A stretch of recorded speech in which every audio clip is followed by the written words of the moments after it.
Assalamualaikum warahmatullahi wabarakatuh. Welcome back to my channel Detektif D. Ya teman-teman, kita akan melanjutkan lagi pembahasan tentang obong stick dari sejarahnya ya. Karena kemarin kan kita udah membahas tentang hubungan obong stick dengan diskotik ya. Tapi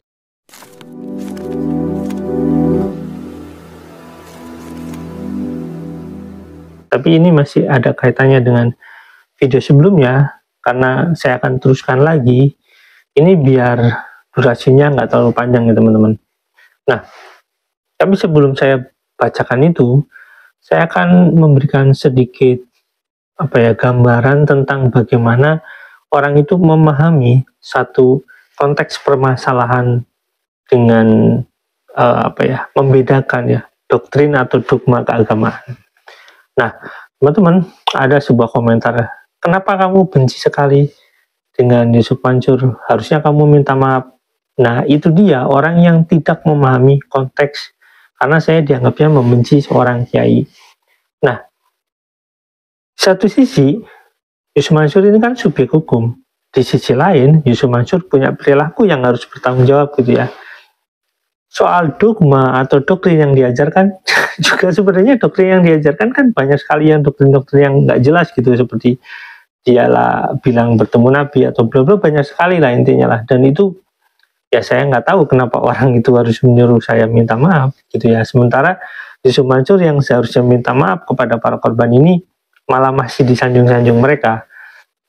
Nah, begitulah konteksnya. Kenapa saya bicara konteks ini? Kenapa? Karena begini teman-teman, ketika saya berbicara masalah sejarah warung stick ini akan berkaitan dengan bagaimana pola pikir manusia tentang suatu konteks psikologi atau hubungan sebab akibat dari suatu permasalahan. Jadi ada kaitannya tentu. Nah, sekarang akan saya lanjutkan tentang pembahasan ini. Nah, sebelumnya si orang ini sebagai bapaknya Jody ya teman-teman.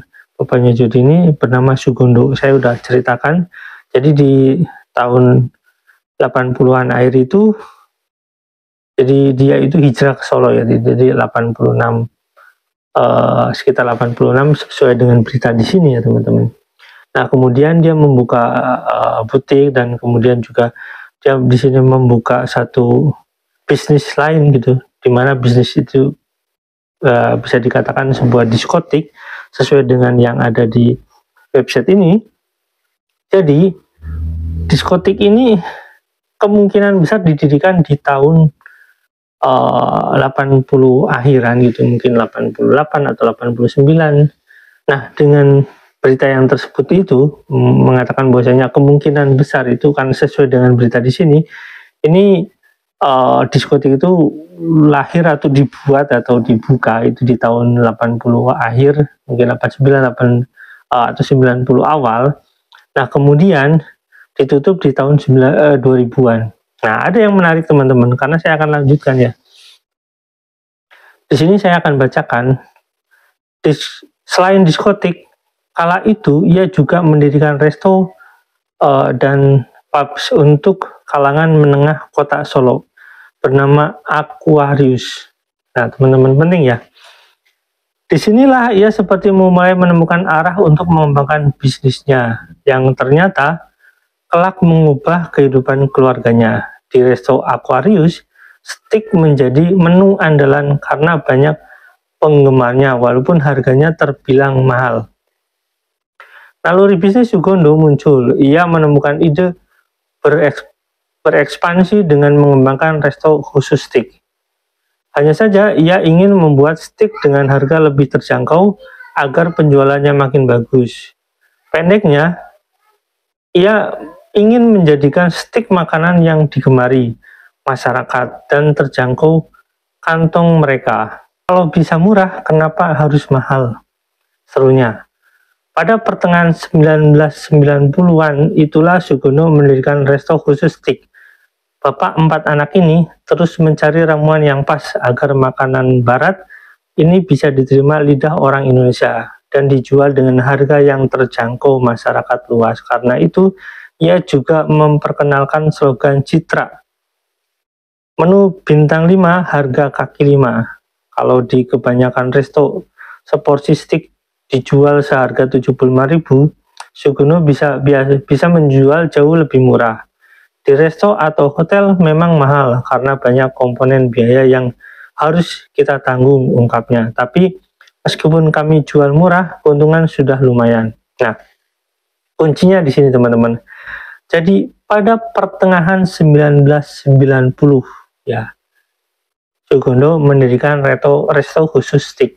Nah, kuncinya di sini ya teman-teman. Jadi Sugono itu menutup atau mengembalikan kepada pemiliknya, atau bagaimana konsepnya saya nggak tahu jelasnya. Yang pasti dia itu dikatakan di sini menjual kepemilikan diskotik dia di tahun 2000-an atau di tahun 2000 di sini sebutnya. Jadi di masa dia membuat steak ini atau misalkan restoran ini, Sugono ini ya masih bekerja di sana di steak itu, atau masih mengelola diskotik ya teman-teman, masih mengelola diskotik dan mengelola juga restoran steak ini. Nah, pertanyaannya adalah ya teman-teman, ini penting ya, pertanyaan adalah apakah uang dari hasil diskotik ini nggak masuk modal ke resto steak ini, diskotik ke resto steak, diskotik ke resto steak, uang diskotik yang dia kumpulkan atau hasil atau gaji atau presentasi dari sebuah bisnis yang dikatakanlah, kalau orang Islam mengatakan itu bisnis yang haram gitu ya, kemudian masuk ke bisnis steak. Ya saya nggak tahu konsepnya haram masuk ke halal itu bagaimana ya teman-teman. Ya saya juga nggak tahu apakah memang benar uangnya masuk ke sana atau tidak, tapi bayangin aja, ini kita perlu memahami, bayangin aja orang yang nggak punya modal kemudian mencari modal melalui pembukaan investasi atau melalui bekerja sama dengan pihak lain untuk membuat diskotik, dan diskotiknya juga nggak 1, 3, terus kemudian dia bisa membuka restoran steak lagi gitu ya teman-teman, setelah mungkin dia membuka diskotik.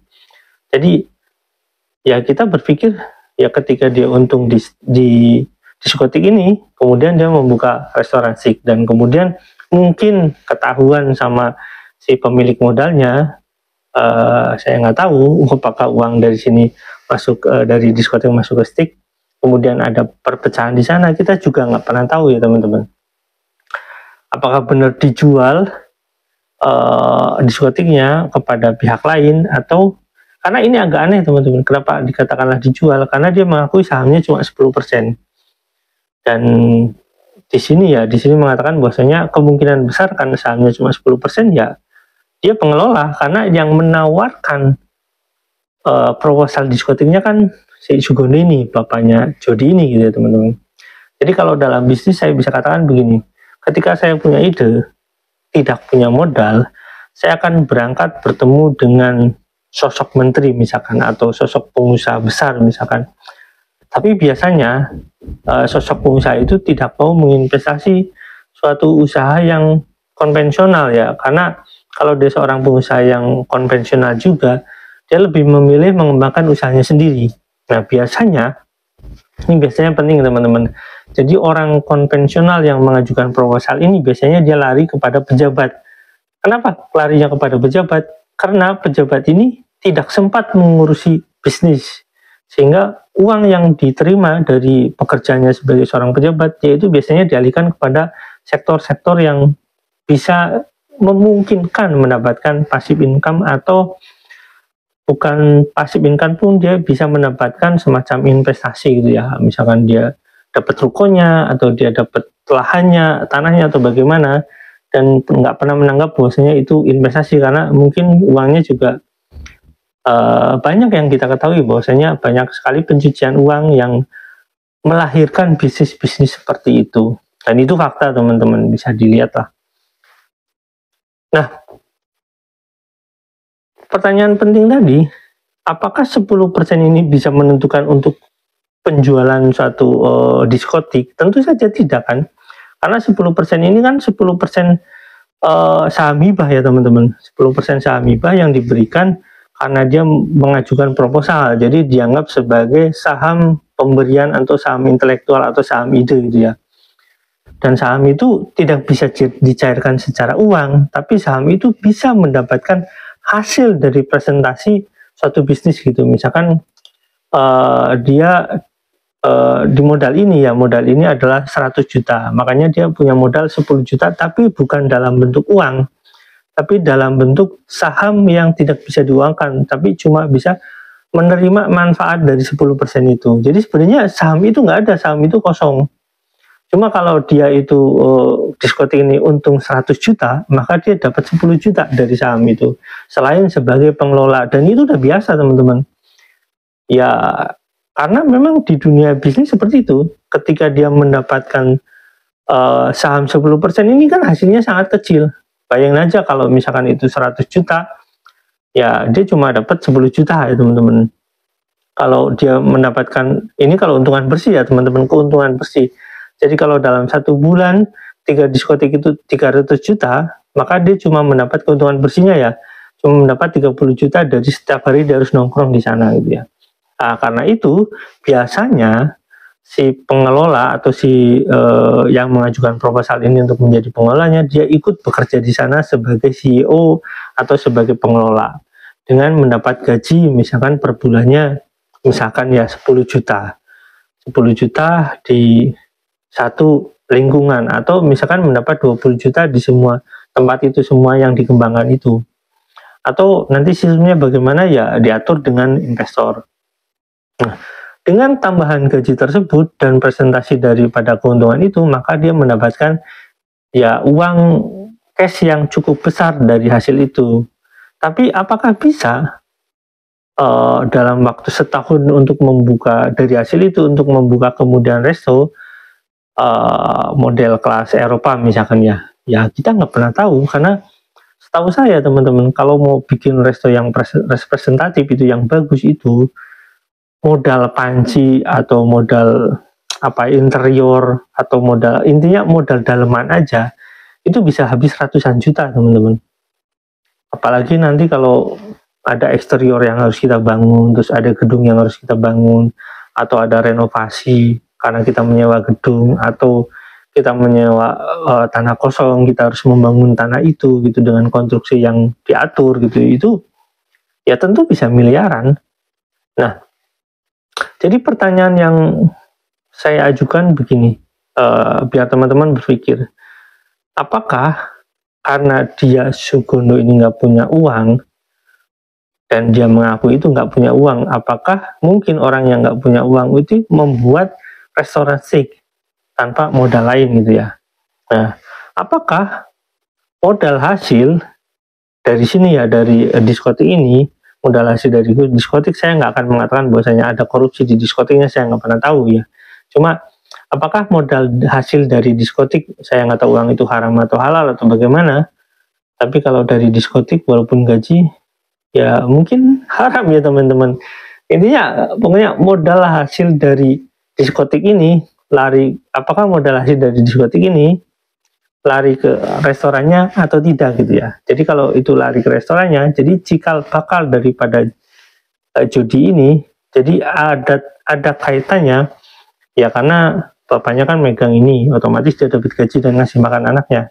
Jadi kalau kita bicara tentang modal yang lari ke anaknya dalam tanda kutip makan dan lain-lain, modal itu lari juga ke restorannya, otomatis restoran ini kan berkaitan dengan bisnis lamanya atau bisnis yang sedang berjalan, karena ini sejajar gitu ya teman, jadi di tahun-tahun yang sama. Nah, teman-teman bisa menyimpulkan apakah ada bau-bau haram di bisnisnya atau tidak ya. Yaitu kembali lagi kepada pandangan teman-teman. Nah, saya akan lanjutkan ini karena ya ini nanti akan mendapat kesimpulan dari pernyataan Jody yang lain, karena di video yang lain Jody ini bercerita seolah dia itu kayak orang miskin gitu ya, orang yang modalnya sedikit dan lain-lain gitu ya teman-teman. Oke, sampai sini teman-teman, jangan lupa like, subscribe, dan komen, jangan lupa juga share. Wassalamualaikum warahmatullahi wabarakatuh, bye.